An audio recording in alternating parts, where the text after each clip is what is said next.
Everyone, I am Nisha Lamba and I welcome you all to our channel Unacademy judiciary. और आज मैं आपके लिए लेकर आई हूं एक बहुत ही इंपॉर्टेंट जजमेंट। ये जो जजमेंट है ये सुप्रीम कोर्ट का जजमेंट है। सेक्शन 173 भारतीय नागरिक सुरक्षा संहिता और सेक्शन 154 सीआरपीसी के बीच में क्या बदलाव हैं, क्या चेंजेस हुए हैं, उसके ऊपर ये जजमेंट आया है। बेसिकली सेक्शन 173 के अंदर कुछ नए चेंजेस इंट्रोड्यूस किए गए थे। अब वो जो चेंजेस आए थे उन चेंजेस पर इतना कंफ्यूजन था लीगल फ्रेटर्निटी के बीच में कि उसका एग्जैक्टली प्रोविजन का मीनिंग क्या है, तो उसकी इंटरप्रिटेशन को लेकर कहीं ना कहीं कॉन्फ्लिक्टिंग व्यू पॉइंट्स थे, तो वो एक कंफ्यूजन क्रिएट कर रहे थे। तो फाइनली एक जजमेंट देकर सुप्रीम कोर्ट ने क्लैरिफाई किया कि 173 में जो कॉन्फ्लिक्ट है उसका एक्चुअल में क्या रेजोल्यूशन है। तो एक कॉन्फ्लिक्ट अपेरेंटली नजर आता है 173 के अंदर, जो कि सुप्रीम कोर्ट ने इस जजमेंट के थ्रू रिजॉल्व किया है। क्या कॉन्फ्लिक्ट है, क्या डिफरेंसेस हैं 154 सीआरपीसी के और 173 के, आज की इस जजमेंट में हम सब कुछ अंडरस्टैंड करेंगे प्रॉपरली इन डेप्थ। चलिए स्टार्ट करते हैं आज का वीडियो। वीडियो में आगे जाने से पहले आपको एक छोटी सी इंफॉर्मेशन देनी है। आप लोगों के लिए बहुत बड़ी खुशखबरी है अगर आप किसी भी स्टेट के जुडिशरी एग्जाम की तैयारी कर रहे हैं। देखो, अनअकैडमी जुडिशरी आप लोगों को 3 दिन का फ्री ट्रायल दे रहा है। 3 दिन के फ्री ट्रायल में आप वो सब कुछ एक्सेस कर पाएंगे जो कि एक प्लस का स्टूडेंट एक्सेस कर पाता है। ठीक है, तो आप स्पेशल क्लासेस तो जानते ही हैं कि आपको free of cost Unacademy judiciary देता ही है। अब आपको 3 दिन के लिए प्लस का भी एक्सेस फ्री ऑफ कॉस्ट मिल रहा है।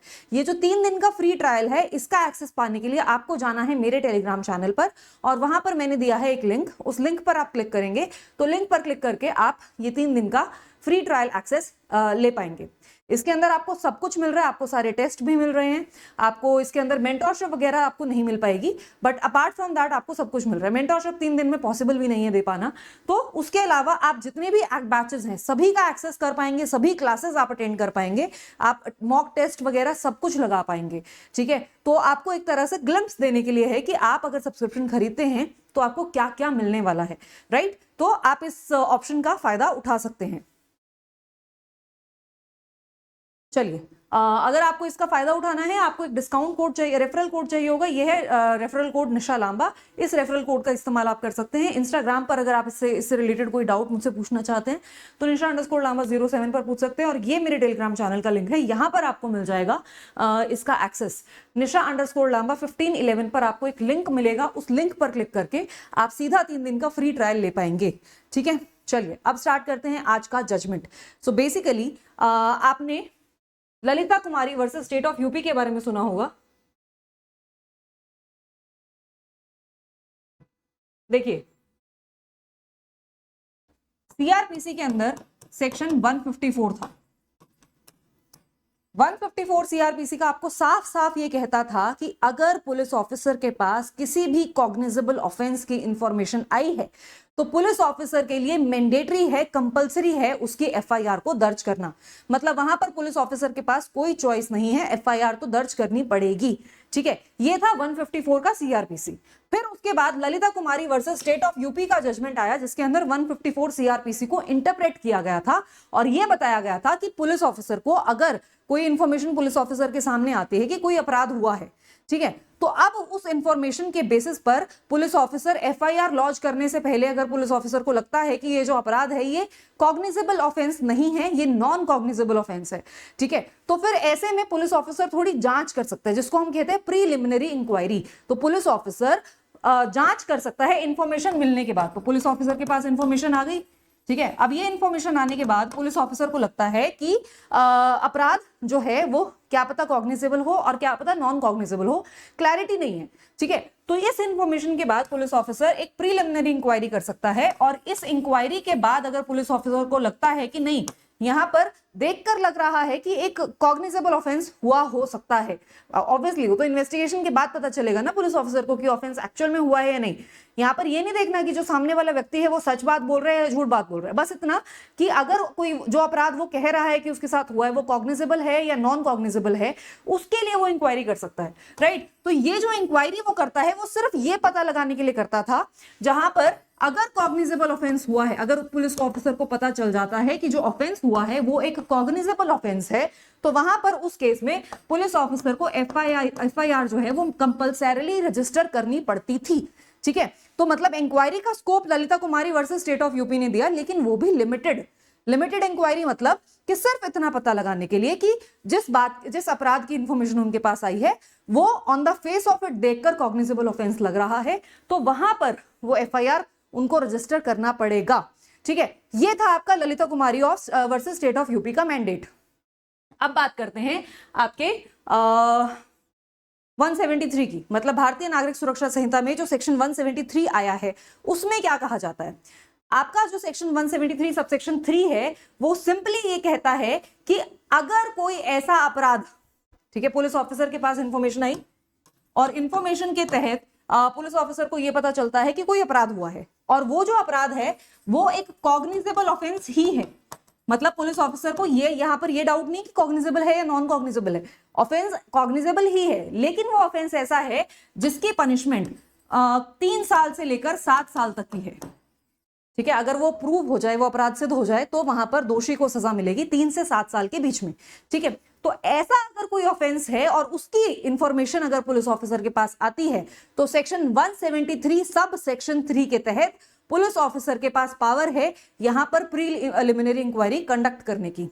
ठीक है, जबकि पहले ऐसा नहीं था, 154 में तो ऐसा था ही नहीं, प्रीलिमिनरी इंक्वायरी की बात ही नहीं कर रहे थे, but Lalita versus state of UP की वजह से प्रीलिमिनरी इंक्वायरी वो कर सकते हैं पता लगाने के लिए कि कॉग्निजेबल ऑफेंस हुआ है या नहीं हुआ है। लेकिन अब 173 सबसेक्शन 3 आपको साफ साफ ये कहता है कि अगर कोई ऐसा अपराध पुलिस ऑफिसर के सामने आता है, पुलिस ऑफिसर को पता चलता है ऐसे अपराध के बारे में, तो वो 3 से 7 साल तक के पनिशेबल वाले ऑफेंसेस जो कि कॉग्निजेबल ऑफेंसेस ही हैं, वहां पर प्रीलिमिनरी इंक्वायरी कंडक्ट कर सकता है।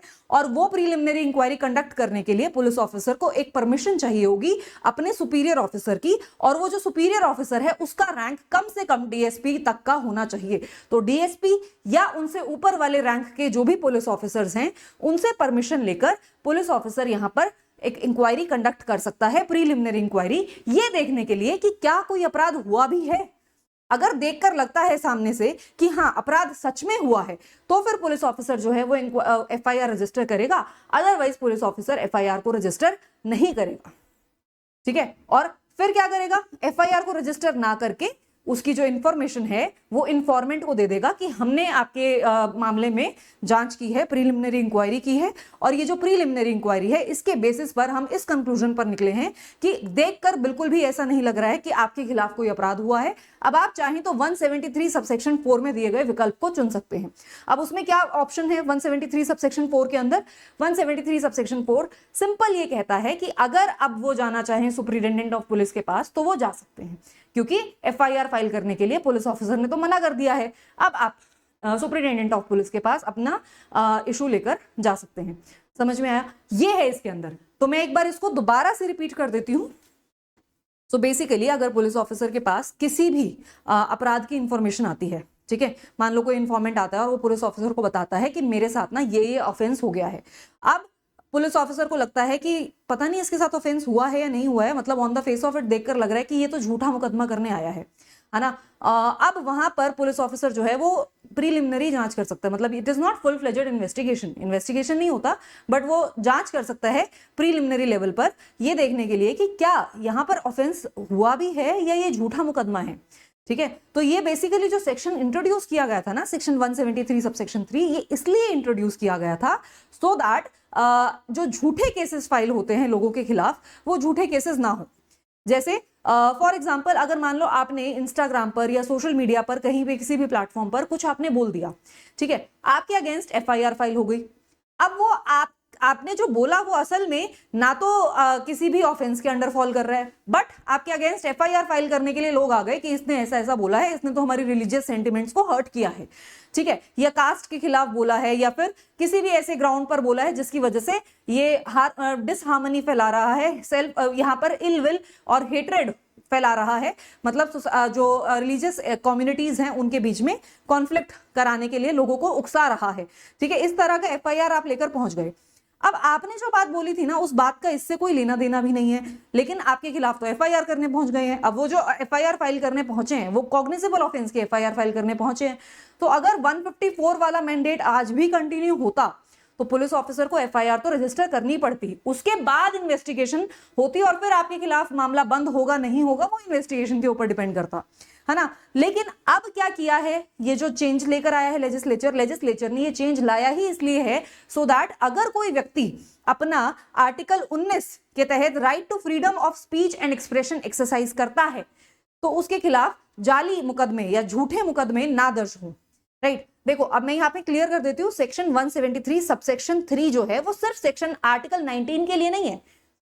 राइट, अगर आपके खिलाफ कोई भी झूठा मुकदमा जिसकी सजा, जो कोई कॉग्निजेबल ऑफेंस है जिसकी सजा 3 से 7 साल के बीच में है, उन ऑफेंसेस के लिए आपके खिलाफ अगर कोई झूठा मुकदमा फाइल करने जाता है और पुलिस ऑफिसर को लगता है कि शायद ये झूठा मुकदमा है, तो पुलिस ऑफिसर के पास वहां पर ऑप्शन है, पुलिस ऑफिसर के पास चॉइस है कि पुलिस ऑफिसर चाहे तो प्रीलिमिनरी इंक्वायरी कंडक्ट कर सकता है, लेकिन उसके लिए उनको डीएसपी या उनसे ऊपर के लेवल के ऑफिसर की परमिशन रिक्वायर्ड होगी और फिर 14 दिन के अंदर अंदर उनको प्रीलिमिनरी इंक्वायरी कंडक्ट करनी होगी।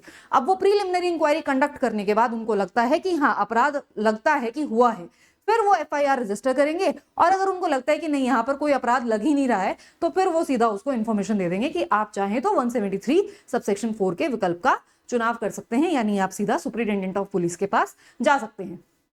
ठीक, तो ये बात है। अब यहां पर एक और अपैरेंट कॉन्फ्लिक्ट है सेक्शन 173 के अंदर ही, तो उसमें क्या लिखा है, तो बेसिकली अगर आप देखेंगे ना सेक्शन 173 सबसेक्शन 1 के बारे में, तो सेक्शन 173 सबसेक्शन 1 ये कहता है कि एफआईआर जो है वो मैंडेटरी है रजिस्टर करना, जैसे कि सेक्शन 154 भी यही बात कहता था ना, सेक्शन 154 सीआरपीसी भी यही कहता था कि एफआईआर रजिस्टर करना मैंडेटरी है। ठीक है, अगर आप देखोगे सेक्शन 173 का सबसेक्शन 1 भी सेम ही तो बात कह रहा है, वहां पर भी कुछ गलत अलग नहीं लिखा है, वहां पर भी सेम ही बात लिखी है, लेकिन सेक्शन 154 के अंदर तो प्रीलिमिनरी इंक्वायरी की बात थी ही नहीं, बट सेक्शन 173 का सबसेक्शन 3 तो प्रीलिमिनरी इंक्वायरी की बात करता है, जो कि मैंने अभी आपको बताया कि प्रीलिमिनरी इंक्वायरी वो कंडक्ट कर सकते हैं, उनके पास डिस्क्रिशन है। ठीक है, तो अब यहां पर ये जो दोनों, एक तरफ तो ये कह रहे हैं कि एफआईआर रजिस्टर करना मैंडेटरी है, ठीक है, और दूसरी तरफ ये कह रहे हैं कि सेक्शन 173 में पुलिस ऑफिसर के पास चॉइस है कि अगर वो चाहे तो ऐसे कॉग्निजेबल ऑफेंसेस जिनकी सजा आपकी 3 से 7 साल के बीच में है, तो उन केसेस में वो प्रीलिमिनरी इंक्वायरी कर सकते हैं। तो अगर उनके पास ऑप्शन है प्रीलिमिनरी इंक्वायरी करने का, तो फिर ये 173 सबसेक्शन 1 का और 173 सबसेक्शन 3 का तो आपस में कॉन्फ्लिक्ट है। अब इस कॉन्फ्लिक्ट को रिजॉल्व करने में जो लीगल फ्रेटर्निटी में लोग थे उनको ये कंफ्यूजन था कि ऐसा भी तो हो सकता है कि 173 सबसेक्शन 3 ये कहता है कि एफआईआर रजिस्टर कर दो, जिससे कि 173 सबसेक्शन 1 सैटिस्फाई हो जाएगा और उसके बाद आप प्रीलिमिनरी इंक्वायरी कर लो। ठीक है, तो ऐसा नहीं है, प्रीलिमिनरी इंक्वायरी जो है वो एफआईआर से पहले होती है, एफआईआर के बाद जो होती है वो इन्वेस्टिगेशन होती है। ठीक है, तो 173 सबसेक्शन 1 कहता है कि एफआईआर फाइल करना मैंडेटरी है, बट 173 सबसेक्शन 3 यहां पर एक एक्सेप्शन है।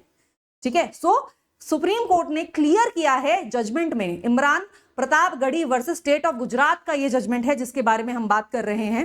ये जजमेंट काफी इंपॉर्टेंट है, 2 जजेस बेंच का जजमेंट है और इसके अंदर सुप्रीम कोर्ट ने साफ साफ क्लियरली ये ले डाउन किया है कि जो सेक्शन 173 सबसेक्शन 3 है वो सेक्शन 173 सबसेक्शन 1 का एक्सेप्शन है।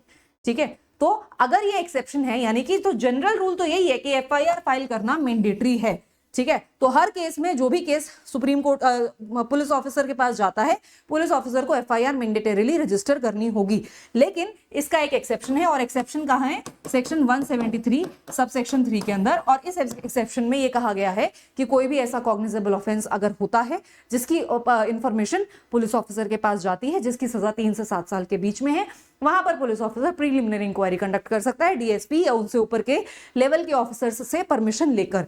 ये जो इंक्वायरी होगी ये 14 दिन के अंदर अंदर आपको करनी है, इंफॉर्मेशन मिलने के 14 दिन के अंदर अंदर, और उसके बाद अगर आपको लगता है ऑफेंस हुआ है तो आप रजिस्टर करेंगे एफआईआर, लगता है नहीं हुआ है, on the face of it देखकर लग रहा है झूठा मुकदमा है, तो फिर आप नहीं करेंगे। और इसका पर्पस भी यही है ताकि एक इंसान के एक व्यक्ति के खिलाफ झूठे मुकदमे जो हैं वो फाइल ना हो।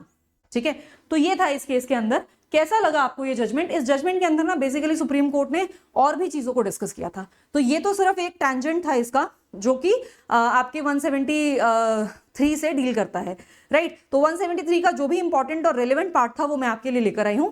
इस जजमेंट के अंदर बेसिकली सुप्रीम कोर्ट ने पुलिस ऑफिसर्स को एक और हिदायत भी दी है। वो क्या हिदायत दी है कि देखो, हमारा जो आर्टिकल 19(1)(a है, वो हमें क्या देता है? Right to freedom of speech and expression. ठीक है, ये हमारा फंडामेंटल राइट है और हम सभी सिटीजन्स के ऊपर एक ड्यूटी है कि हमें जो भी कॉन्स्टिट्यूशन के आइडियल्स हैं सबको फॉलो करना है।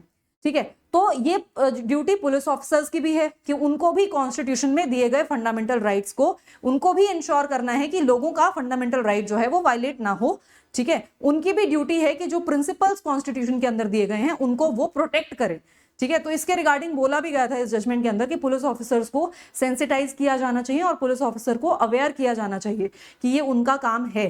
ठीक है, क्योंकि वो स्टेट के अंदर आते हैं आर्टिकल 12 के तहत, और उनकी भी एक ड्यूटी है आर्टिकल 51 के तहत कि उनको लोगों के जो फंडामेंटल राइट्स हैं उनको प्रोटेक्ट करना है। एक चीज, दूसरी चीज, जो कॉन्स्टिट्यूशन में दिए गए प्रिंसिपल्स हैं जो कि आपको प्रियम्बल में भी देखने को मिलते हैं, जो कि आपको हमारे बेसिक स्ट्रक्चर में भी देखने को मिलते हैं, तो उनको भी प्रोटेक्ट करने की एक उनकी जिम्मेदारी बनती है।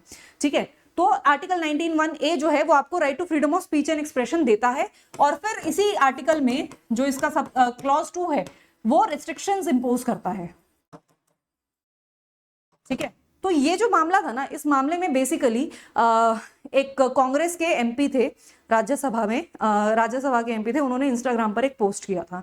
उस पोस्ट के खिलाफ गुजरात में उनके खिलाफ एफआईआर फाइल की गई और पुलिस ऑफिसर ने एफआईआर फाइल कर दी। ठीक है, फिर उसके बाद वो पहुंचे हाईकोर्ट में। हाईकोर्ट में वो क्वॉश कराना चाहते थे, हाईकोर्ट ने क्वॉश करने से मना कर दिया। फिर मामला जब पहुंचा सुप्रीम कोर्ट में, तो सुप्रीम कोर्ट ने इस केस में समझाया कि ये जो ऑफेंस जो उनके खिलाफ ऑफेंस फाइल किया जा रहा था सेक्शन 196 बीएनएस के तहत, और भी उनमें प्रोविजंस थे 299 बीएनएस और 302 बीएनएस भारतीय न्याय संहिता के, जो ऑफेंसेस उनके खिलाफ एलिज किए जा रहे थे कि उन्होंने ऑफेंस किया है, उन्होंने लोगों को भड़काया है अपने इस इंस्टाग्राम के पोस्ट से, और वो अशांति फैला रहे हैं and all that on the grounds of religion और कास्ट और कम्युनिटी, उनके बेसिस पर वो ऐसा कर रहे हैं।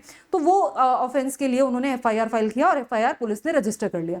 तो यहाँ पर कोर्ट ने एक पुलिस ऑफिसर के ऊपर एक ड्यूटी डाली है, मतलब एक उनकी ड्यूटी समझाई है कि आपको सेक्शन 173 सबसेक्शन 3 इसलिए ही मिला है, यहाँ पर जो डिस्क्रिशन मिली है वो इसलिए ही मिली है ताकि ऐसे जो फ्रिवलस मामले हैं कि कोई ऐसा व्यक्ति जो कि मात्र अपना आर्टिकल 19(1)(a का एक्सरसाइज कर रहा है उसके खिलाफ फ्रिवलस एफआईआर ना फाइल हो, तो ऐसे केसेस में तो पुलिस ऑफिसर को जरूरी है कि वो अपनी प्रीलिमिनरी इंक्वायरी की पावर को इस्तेमाल करे। और इनफैक्ट ये भी कहा है सुप्रीम कोर्ट ने कि जो डीएसपी या उनसे ऊपर के सुपीरियर ऑफिसर्स हैं जिनको परमिशन देनी है, तो वो भी यहाँ पर पुलिस ऑफिसर को परमिशन दें कि आप प्रीलिमिनरी इंक्वायरी कर सकते हैं।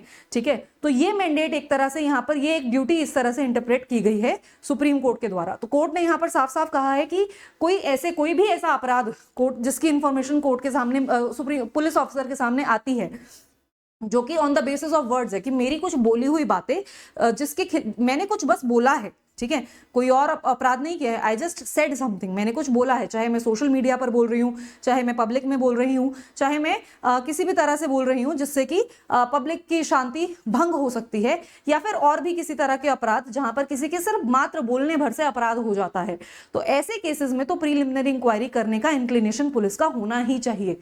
ठीक है, कोर्ट ने ये नहीं कहा कि हर केस में प्रीलिमिनरी इंक्वायरी ऐसे केसेस में करना होगा, नहीं, वो obviously facts to facts depend करता है, बट कोर्ट ने कहा था कि जब इस तरह के अपराध किसी के खिलाफ एलिज किए जाते हैं, बोला जाता है कि इसने इस तरह का आरोप लगाया जाता है, तो वहां पर प्रीलिमिनरी इंक्वायरी कंडक्ट की जानी चाहिए, पुलिस ऑफिसर को अपनी पावर का इस्तेमाल करना चाहिए। इस केस के अंदर पुलिस ऑफिसर ने अपनी पावर का इस्तेमाल नहीं किया था, ठीक है, उन्होंने एफआईआर को रजिस्टर कर दिया था। तो उस चीज को एक्सप्लेन करते हुए सुप्रीम कोर्ट ने यहाँ पर सारा का सारा जो ये कॉन्फ्लिक्ट था 173 सबसेक्शन 1 का, 173 सबसेक्शन 3 का, और साथ में ललिता कुमारी का जो जजमेंट है, और फिर क्या चेंजेस आए हैं, तो ये सारा का सारा जो भी कंफ्यूजन था उसको रिजॉल्व किया है।